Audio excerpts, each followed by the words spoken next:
কথা বলতে থাকেন। তো বাবা বলতেছে, এই লালমোহনের বাপ, তুমি ঢাকা শহর কেমন দেখলা?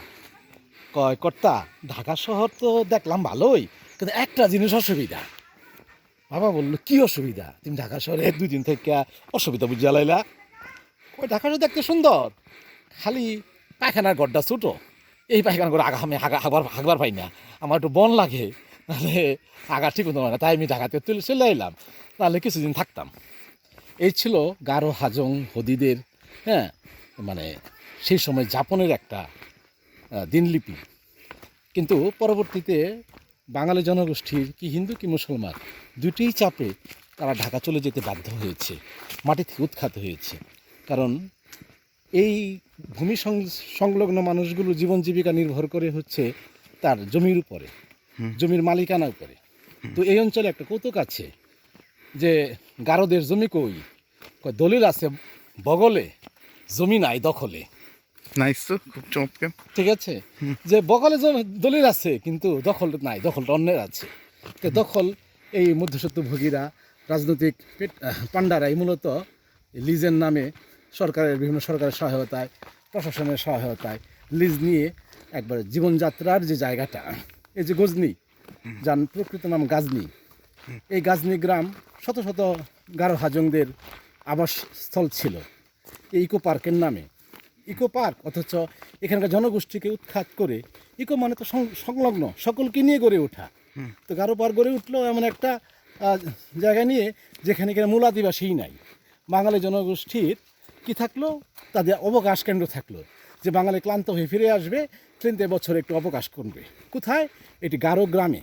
এখন আমার গ্রামে যদি এরকম প্রতি সপ্তাহে পিকনিকের গাড়ি, শত শত পিকনিক গাড়ি, ব্যান্ড পার্টি যায়, গাড়ি যায় উচ্চ স্বরে বাজে, তাহলে আমার পাড়ার অবস্থাটা কী হয়?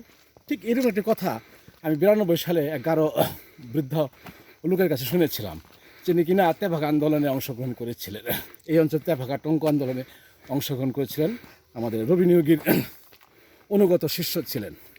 সুতরাং বুঝোই যে আমাদের গ্রামে যখন শত শত গাড়ি যায় এবং আমাদের নারী পুরুষের ছেলে মেয়েদের প্রতি একজন অবজ্ঞা করা হয়, সেখানে কি করে থাকে।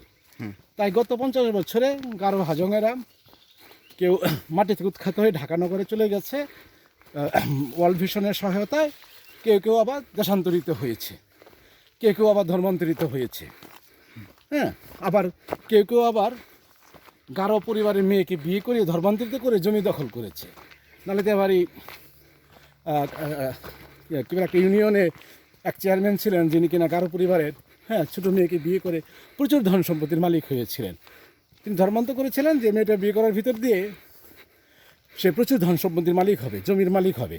কিন্তু শেষ পর্যন্ত ওই বউটি মারা যায় নাকি মেরে ফেলে, নাকি বাচ্চা হওয়ার সময় মারা গেছে শুনেছি, হ্যাঁ, কী হয়েছে জানি না। কিন্তু এটি ছিল আমাদের বর্ণবাদী আচরণ। অর্থাৎ এই অঞ্চলে, অর্থাৎ ময়মনসিংহের উত্তরে যারা এই অঞ্চলকে গড়ে তুলেছে বিভিন্ন দিক থেকে, তারা উৎখাত, এর ইতিহাসই হচ্ছে গত 50 বছরের ইতিহাস। হ্যাঁ, সুতরাং তাদেরকে ভূমির অধিকার, তাদের বন কার্যক্রমে তাদের অবশ্যই সুযোগ দিতে হবে। কারণ শুধু গাছ বপন করলেই বনায়ন হবে না। না, অবশ্যই বন মানে হচ্ছে পুনরুৎপাদনে এগিয়ে আসা, এবং বনকে অংশীদারি ভিত্তিতে যারা এই উঁচু ভূমিতে বাস করে তাদেরকে জায়গা দেওয়া। বাঙালি উঁচু ভূমি পছন্দ করে না, নিজের উঠোনে একটু উঁচু জায়গা থাকলে সেটাকে কোদাল দেখে একটু সমান করে দেয়। যার জন্য আমরা পার্বত্য অঞ্চলে দেখি পাহাড় ধস মূলত বাঙালি ভূমি বিন্যাস, পাহাড়ের বিন্যাস জানে না বলেই এখানে সেখানে কেটে ভূমিধস সৃষ্টি করে।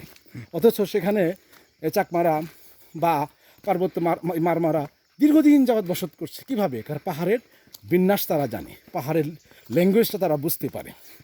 হ্যাঁ, সেই ল্যাঙ্গুয়েজ বাঙালি বুঝতে পারে না। অথচ বাঙালি সব জায়গায় মানে সবাই ওই একইভাবে বাঙালি তো হবে, এরকম একটা চিন্তা। আমরা দেশ স্বাধীনতা লাভ করেছি যেন মানে বাঙালি জনগোষ্ঠী এখানে সেখানে থাকবে, সবাই থাকবে। কিন্তু আমাদের সংবিধানে কিন্তু বাঙালি ছাড়া অন্য জনগোষ্ঠীর স্বীকৃতি আমরা 72 সংবিধানে পাই নাই। এটা একটা গুরুত্বপূর্ণ দিক। কারণ লারমাকেও শেখ সাহেব বলে ফেলেছে যে তোরা বাঙালি হয়ে যা, যেন বাংলা ভাষার ভিতর দিয়ে বাঙালি হয়ে যেতে পারে কেউ। তার একটা ইতিহাস, ঐতিহ্য, সংস্কৃতি, তার নৃতাত্ত্বিক কোনো পরিচয় থাকতে পারে না, বললে বাঙালি হয়ে যাও। ঠিক একইভাবে দীপুমণি বলেছিলেন যে এই অঞ্চলে আদিবাসী নাই, এখন কি নাম হয়েছে? ক্ষুদ্র নৃতাত্ত্বিক গোষ্ঠী। এই আদিবাসী দিনে এক এক সময় এক এক সরকার, সে পাকিস্তান আমলো ব্রিটিশ আমলেও এক এক সময় এক একদেরকে তাদেরকে সংজ্ঞায়িত করেছে, কখনো আদিবাসী, কখনো উপজাতি, কখনো ক্ষুদ্র নৃগোষ্ঠী, হ্যাঁ, কখনো নৃতাত্ত্বিক গোষ্ঠী, এক এক সময় এক এক সংজ্ঞায়ন করে তাদের স্বার্থে ব্যবহার করেছে। কিন্তু মানুষ হিসেবে, ভূমিজ সন্তান হিসেবে তাদেরকে কোনো সরকারই দেয়নি। এখন কী হচ্ছে, বিদেশি এনজিও আছে, এনজিওর মাধ্যমে এখন এই গারোরা ডেভেলপ করছে, শিক্ষা দীক্ষা এগিয়ে আসছে, তারা এখন ভূমিতে নাই। তার গারো মেয়েরা কোথায় আছে? সিংহভাগ বিউটি পার্লারে আছে। বিউটি পার্লার এখন খুব জনপ্রিয় একটি ব্যবসা। এই বাঙালি মালিকানা, কিন্তু এর কর্মচারী হচ্ছে গারোরা। আবার গারো যেখানে থাকবে সেখানে বাঙালি মেয়েরা সাজসজ্জার জন্য সেখানে যাবে, কারণ গারো মেয়েরা পরিচর্যার দিক থেকে